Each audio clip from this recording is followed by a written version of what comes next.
Never let the man that you're against form your opinions. This is the trick that's played on everyone who's oppressed. The U.S. will take over the Gaza Strip, and we will do a job with it, too.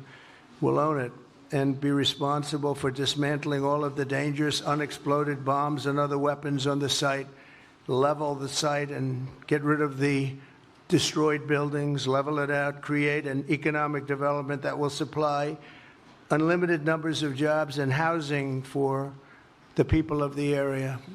Do a real job, do something different. Just can't go back. If you go back, it's going to end up the same way it has for 100 years. Gaza Strip is unbelievable. And I think the entire world, representatives from all over the world will be there, and they'll live there. Palestinians also. Palestinians will live there. Many people will live there. But they've tried the other, and they've tried it for decades and decades and decades. It's not going to work. It didn't work. It will never work. And you have to learn from history. History has, just can't let it keep repeating itself. We have an opportunity to do something that could be phenomenal. And I don't want to be cute. I don't want to be a wise guy, but the Riviera of the Middle East, this could be something that could be so bad. This could be so magnificent. But more importantly than that is the people that have been absolutely destroyed that live there now can live in peace in a much better situation because they're living in hell. And those people will now be able to live in peace. World class. It'll be wonderful for the people. Palestinians mostly we're talking about. And I have a feeling that despite them saying no, I have a feeling that the king in Jordan and that the general president, but that the general in Egypt will open their hearts and will give us the kind of land that we need to get this done. And people can live in harmony and in peace. People can call it insane, but of course the definition of insanity is to just keep repeating the same thing and expecting different results. So say what you will about President Trump's plan, the very fact that it's different makes it probably a lot saner than the supposed peace plans we've had for almost a century now. It's clear President Trump has never seen a piece of real estate that he didn't want to acquire, and I think Greenland is a little more scenic than Gaza, but nevertheless, perhaps a golf resort or a casino would look good in that area. I think that probably President Trump is talking past the sale here. I think he is probably giving himself a lot of leverage here in a broader kind of negotiation, but I don't want to evade the issue. You've brought up this issue of ethnic cleansing. And this is something that I've been talking about for certainly the entire duration of this war and probably even earlier, which is that in this war, you have two belligerents with the same rational strategic objective, namely the ethnic cleansing of the other. And so when we're talking about the Israelis, it does seem that the implicit and rational strategic objective would be to get the Palestinian Arabs out of Gaza because they can no longer tolerate the security risk that was proven on October 7th. I don't blame them for it. If I were the prime minister of Israel, I would have the same view. And we can't let the Palestinian Arabs off the hook here. They elected Hamas. Their explicit goal, their perfectly clearly stated goal is the ethnic cleansing, if not the outright genocide of Jews in Israel. So I guess my question to people who are clutching their pearls and who are scratching their heads is, what did you expect to happen? For the fact that President Trump is at least giving a little bit of leverage for a broader deal here seems to me the best resolution that we've had so far. Yeah, Trump has said many extreme things in the past, but this is by far the most extreme position he has put out, and that, quite frankly, is a very high bar given the fanaticism with which he utters policy proposals on just about everything. Effectively, at this point, what he's proposing is the destruction of Palestinian society in Gaza, the scattering of Palestinians to neighboring countries, and then for Trump to come and own the Gaza Strip. I mean, it's utter lunacy that the President of the United States is speaking in those terms. And listening to Michael talk about insanity is doing the same thing over and over again. The thing that has been done over and over again is Trump giving a carte blanche, and the United States in general, for decades, giving a carte blanche for Israel to behave however it wants towards the Palestinians, dominating them, besieging them, bombing them at will, and never putting any conditions on that support. Frankly, if you want to do something different and try something different, rather than turn to the victims of Israeli occupation and brutality for decades and say maybe the new thing we're going to try is to scatter you and send you somewhere else and ethnically cleanse you, the new thing you should be trying is applying pressure on Israel to end its brutal occupation of the Palestinian territories, to say that at this point, every major human rights organization in the world is describing Israel's onslaught in Gaza as genocidal, and to say there's not going to be another penny from the United States unless this genocide comes to an immediate end and we start working towards allowing Palestinians to be a free people in their own country. That is the trying something new that would actually achieve a better result, rather than this insanity of looking at an entire history of utterly deranged American policy of just enabling Israel's worst behavior and saying, well, the new thing, maybe we just have not been tough enough on the victims, and that's what we must do different. It's utterly bonkers. Well, I have mixed emotions with this entire situation, but I always like to go back to, like, we can't talk about where we are today, Piers, until figuring out how we got here. October 7th, you mentioned 15 months ago, worst attack, almost, 1,300 civilians murdered by Hamas. Horrible, horrible day. But the fact that, and John Kirby came out a week after and said, people were asking, how could this happen? How could the most secure piece of land in the entire planet, okay, Piers, I don't know if you've ever been to Israel. Dogs walk past these freaking security. Okay, so you cannot tell me at all that Mossad, the Shin Bet, and the IDF not only had no idea that it happened, it appears, for 6 to 12 hours in certain places, this happened. And when you have John Kirby coming up in front of the White House, and he was like, you know what? People were asking, what happened? Now's not the time. And then Bibi's attitude is, you know what, maybe after the war. So with no answered questions, nobody knows what happens, Piers. But and then also, October 13, 2023, the Israeli Minister of Intelligence had a document coming out, Alternatives to Political Directive for Civilian Population in Gaza. They had a plan ready to go, put all these people in tents, disperse them around the Middle East, then to Europe, then to Canada, and use influence from the U.S. To pressure other countries to take these people. Okay, you mentioned Egypt doesn't want them. Jordan doesn't want them. I don't know how persuasive Trump is going to be to take people. But I mean, Piers, put yourself in the innocent people, the people that had nothing to do with it. They're not terrorists. They don't support Hamas. Their country, their land, is flattened. Now they're gone, and now you're hearing people saying, oh, we're going to build it. And yeah, maybe these people could come back, Piers. There's over 64,000 people dead. I mean, over half women and children and innocent people. And now we're talking about building a paradise on top of their bodies. And this is where I'm conflicted, like I said in the beginning. With this situation, when I was a kid and I would fight with my brother over a toy, okay, my father would come in, my mom would come in, and they'd warn us, guys, stop fighting over this toy. And after 3 or 4 times, they'd finally come in and say, you know what? Nobody's playing with the toy. Nobody gets the toy. Okay, Piers, I'm a Christian, and that land, Piers, is where Jesus Christ was. Okay, so I'm conflicted, Piers, because I want that land to be preserved. I want to be able to go there and visit. So maybe, Piers, maybe this might be a good thing where Trump is going to come in, and just as long as there's no fighting. My only thing is the people that were there, they should have a right to come back to their land. I agree with that. He's playing hardball, and I suppose is trying to get Qatar, Saudi, Egypt, Jordan to take responsibility, probably for the occupation and rebuilding. And then also, of course, as we're talking about here, the cleansing and the so-called resettlement of these people. So I think any mention of, oh, yeah, no, we're going to make a nice place for the Palestinians to live, they don't mean that. When they say, oh, yeah, people of the area are going to take over Gaza now, they mean Israeli Jews are going to replace the people there. And the thing is, America can't do that. I mean, the Pentagon, I don't know if he talked to the generals before he said that or anything, or exactly what he has in mind, if he really thinks he's going to do that. But that would mean American GIs and Marines in the place of the IDF. And as we just saw, getting shot, killing people, getting killed, and achieving nothing for it. And they wouldn't be able to cleanse the place anyway. So it's not like they're just going to walk in there and shoo everyone out and they're going to listen to us instead of the Israelis now. So I agree that it's an opening position for at least I certainly hope he's just trying to get someone else to take responsibility for it. But I'm for a total non-intervention on this. America needs to cut all ties with all sides and just stay out of it. I have my opinions about how things should be. You talk about doing the same thing over and over. How about an independent Palestinian state? Or how about separation of church and state and a secular state with citizenship for everybody between the river and the sea and equal rights for everybody? Those are my opinions, but I do not think that is the role of the United States government to dictate that. but we need to cut off all aid and certainly all weapons to Israel, all diplomatic support for them and their war crimes. After all, for conservatives who believe in the rule of law, the Fourth Geneva Convention, Article 46, is the law.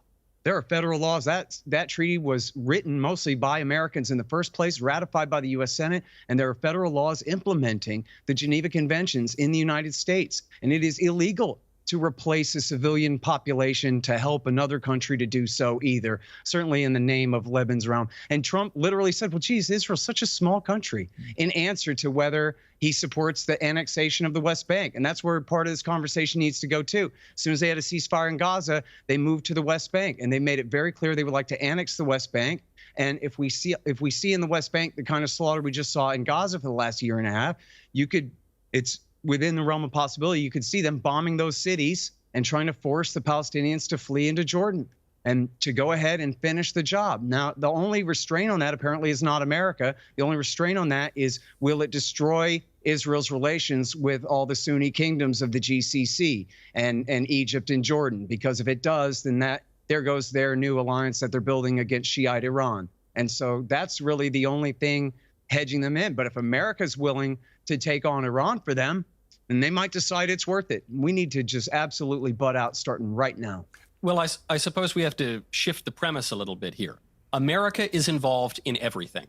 Pace, to my libertarian friends, America is involved in everything. That is in part because we're the global hegemon. That is in part because we are an empire and have been an empire for a very long time. It is in part because nations have interests. All nations have interests. Even tiny little nations have interests, and they seek to influence other nations to better accord with those interests. So we are going to be involved in some way all over the world, whether that is in Ukraine or whether that is in the Middle East. The question is, how are we going to be involved? And here I think President Trump's commentary was really, really important.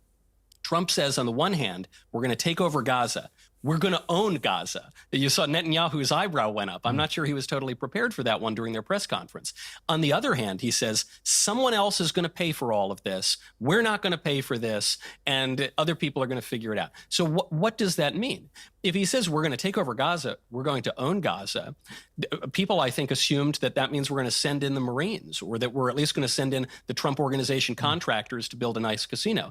On the other hand, the Marines cost money. So if someone else is going to pay for this, then it seems to me President Trump is saying, no, we're not going to be directly involved. We're just going to put a stop to this war, which is why I think our other co-panelist here, who makes the suggestion that Trump is always just giving the Israelis exactly what they want, is totally absurd. President Trump got a ceasefire over the objection of many Israelis. President Trump has helped the Palestinian people a lot more than any presidents in our lifetimes. And so I think what you're seeing here is literally the most ridiculous thing that has ever been said. Yeah, he did bring about a temporary ceasefire before he's about to propose a full ethnic cleansing. Listen, I have to interject here because Trump has done more to undermine Palestinian rights. He's recognized Israel's illegal occupation, illegal settlements. What rights? Recognized Palestinian rights. What rights? Recognized Palestinian rights. What rights? Recognized Palestinian rights. What rights? Recognized Palestinian rights. Jerusalem as Israel's capital and Palestinian rights. Jerusalem as Israel's capital in violation of international law.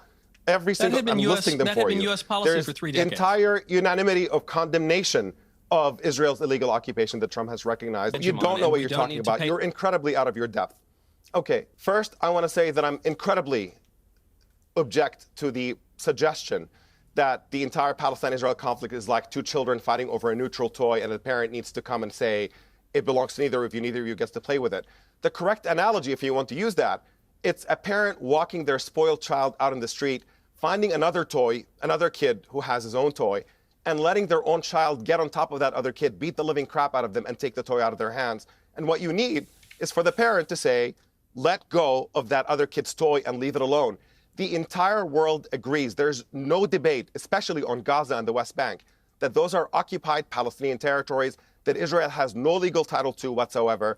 This is the entire UN. This is the International Court of Justice, the General Assembly, the Security Council. Every major organization in the world, everybody recognizes that this is Palestinian territory that Israel has no legal right to. And so that's the dynamic. And if, again, you want to try something a little bit different and say the idea that Trump is more pro-Palestinian or has done more for Palestinians, literally he's done nothing but strip Palestinian rights inch by inch. In a world in which the U.S. has always said, on the one hand, saying Palestinians deserve their own state, they deserve freedom from Israeli occupation, where U.S. actions were essentially to allow Israel to continue to entrench that occupation without any question, Trump came along and made the rhetoric match the policy. He fixed it in the wrong direction, which means that now Netanyahu is having his wish list. What he wants to do is empty Palestine of indigenous Palestinians in order to make it a Jewish supremacist state and not have the apartheid anymore, where Israel rules over Palestinians without granting them rights. And when you come and give that to Israel, you're not pro-Palestinian, and it's utterly absurd and ridiculous for anybody to suggest that Trump has done. I think it's kind of silly to say there's total unanimity on the matter of Israel and Palestine when we're sitting on a panel debating the matter of Israel-Palestine, and especially when the global hegemon, the United States of America, disagrees with all of the two-bit international institutions and non-government organizations that you're citing. So it's simply a matter of fact. It's a long-standing controversy, and if you're talking about Palestinian rights, we need to be specific as to what those rights are. What rights? Recognized Palestinian rights. What rights? Recognized Palestinian rights. What rights? Recognized Palestinian rights. What rights? Recognized Palestinian rights. There has never been any such thing as a Palestinian nation state. What rights? Recognized Palestinian rights. What rights? Recognized Palestinian rights. What rights? Recognized Palestinian rights. What rights? Recognized Palestinian rights. There has never been any such thing as a Palestinian nation state. There's it's no incredible right that you to think elect that that's a Hamas, legitimate dispute. much as the Palestinian Arabs in Gaza are not capable of I'm electing a legitimate government. So, all right. Thank you for that racist dig. I appreciate it. But no, let's just be clear. Racist. What the U.S. is saying is that Israel is above the law. There has never been any such thing as a Palestinian nation state. Clear. Racist. What the U.S. is saying is that Israel is above the law. There has never been any such thing as a Palestinian nation state. Clear. Racist. What the U.S. is saying is that Israel is above the law. What rights? Recognized Palestinian rights. What rights? Recognized Palestinian rights. What rights? Recognized Palestinian rights. What rights? Recognized Palestinian rights. There has never been any such thing as a Palestinian nation state. And if you think that that makes it a legitimate dispute about what the law is, that's an absurd position. When did I ever say You're welcome Israel to take is above it. the law? But when did I ever suggest that? Clear. Racist. What the U.S. is saying is that Israel is above the law. There has never been any such thing as a Palestinian nation state. You're trying to stop me from speaking. You're suggesting that there is no unanimity. You're suggesting that there's a legitimate dispute, and I'm telling you that the dispute is the United States is saying Israel is above the law. That's the dispute. The entire world thinks that international law means something, and you can't take other people's land. And the U.S. says no, Israel gets. And that's why I said from the beginning, it's conflicted on two sides. I mean, you know me as a United States Air Force veteran. I am anti-war. The reason I left the military was because of the actions of the United States after 9/11, this weapons of mass destruction, this BS war that we were pushed into. Which, if you don't forget, Bibi Netanyahu did go in front of Congress and say also that Saddam Hussein not only had weapons of mass destruction, but that killing him, taking him out. If you take out Saddam's regime, I guarantee you that it will have enormous positive reverberations on the region. Obviously, we like to see a regime change, at least I would, in Iran, just as I would like to see in Iraq. The question now is a practical question. What is the best place to proceed? It's not a question of whether Iraq's regime should be taken out, but when should it be taken out? It's not a question of whether you'd like to see a regime change in Iran, but how do it... Are there any other nations that you would recommend that the United States launch preemptive attacks upon at this point? The answer is categorically yes. The two nations that are vying, competing with each other, who will be the first to achieve nuclear weapons, is Iraq and Iran. But a third nation, by the way, is Libya as well. Libya is trying very rapidly to build an atomic bomb capability. Would cause positive reverberations throughout the entire region. It did anything but that. But Piers, you know me, I'm anti-war, but at this situation, what else do we do? Okay? There's one side, and just like Ben Shapiro, Michael knows all this, Ben Shapiro has said, Israel could take care of itself. All right? Obviously, it can't. It's a horrible situation that's not going to get better. And I wanted to ask Omar, who's running, if the Palestinian, is Hamas in charge? Who's actually in charge? And what solutions do you have to taking out Hamas running the show? Because if they're in charge, nobody's going to stop, Omar. Nobody's going to stop. They're not going to stop. Yeah. The answer is you should ask how Hamas came to power. There was a two-state solution on the table back in the late 1990s towards 2000 with the idea that Israel was going to end the occupation of the West Bank and Gaza to allow the facilitation of a Palestinian state. And there was no support for Hamas at the time. They were trying to sabotage that deal. But only when Israel made clear that they have no interest in allowing a legitimate Palestinian state to exist, kept entrenching the occupation and insisting that Palestinians must live forever under the boot of Israeli occupation, that's when support for Hamas rose, and Hamas became a political force to contend with. So if you have a problem with Hamas being empowered, the obvious alternative is to create a peaceful path where Palestinians can be a free people. And as long as American policy is to enable Israel denying Palestinians freedom, that is precisely what empowers groups like Hamas and makes it impossible that we're going to get rid of groups that are advocating for violence as a means of achieving liberation. Israel has blocked every other avenue. Across this now decimated 25-mile-long strip of land, America's stamp is everywhere.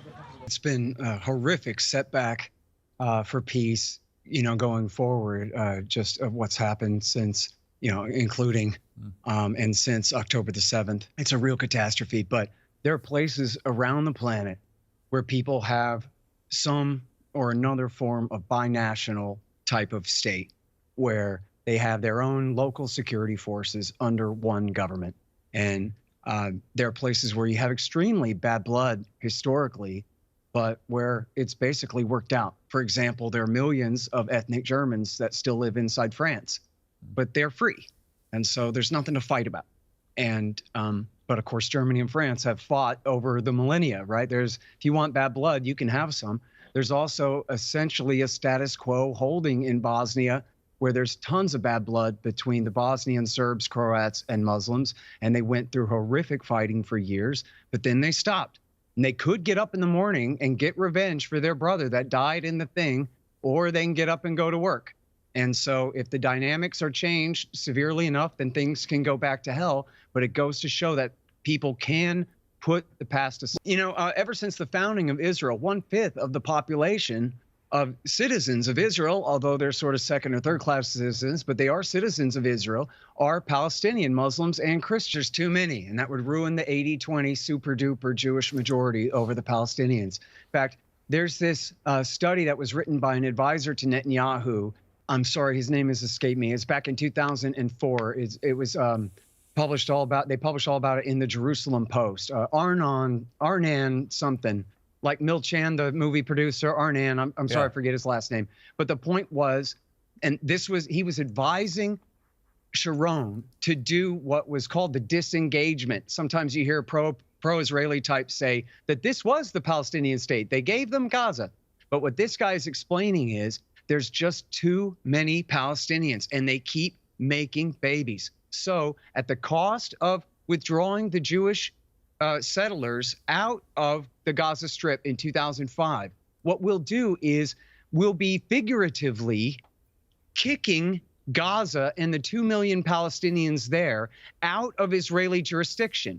That way, it won't be sort of this 50-50 split where it's really we get accused of having an apartheid state. Now we'll count 6 million Israelis versus only 3 million Palestinians on the West Bank. And so it won't look as bad as an apartheid. But then he says, but what do we expect the Palestinians in Gaza to do when we put them under this siege? Well, they're going to fight and resist. And then he says, we'll just have to kill and kill and kill. We'll have no other choice but to just, as they put it now, mow the grass. Just keep going back and kill them and kill them and kill them, because of course they won't accept being simply just locked in a concentration camp. But they had to do this because there's just too many of these people whose land they've conquered. But see, in 48, there was this massive ethnic cleansing.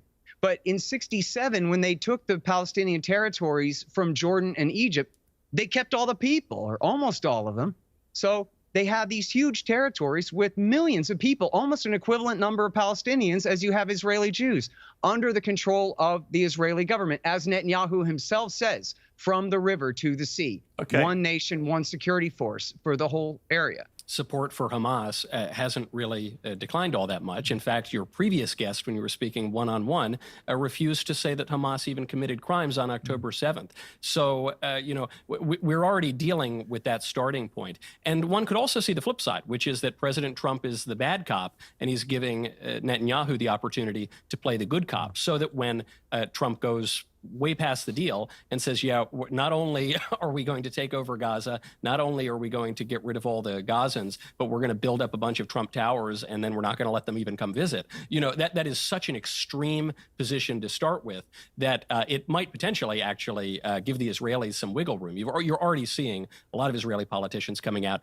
and saying this is too far, this isn't going to really happen, this is really just a way to set the table for a negotiation. It seems to me, sure, there's risk in anything in this life, but when you're beginning with such destruction, such absolute human misery as the starting point, I'm willing to take a few risks, I guess. Peace plan. No, no, no. We say no to all this distorted route. We want Am Israel in Eretz Israel, in the great Eretz Israel. We will settle Gaza. We will settle Lebanon. We will settle the entire promised land. Shut the fuck up.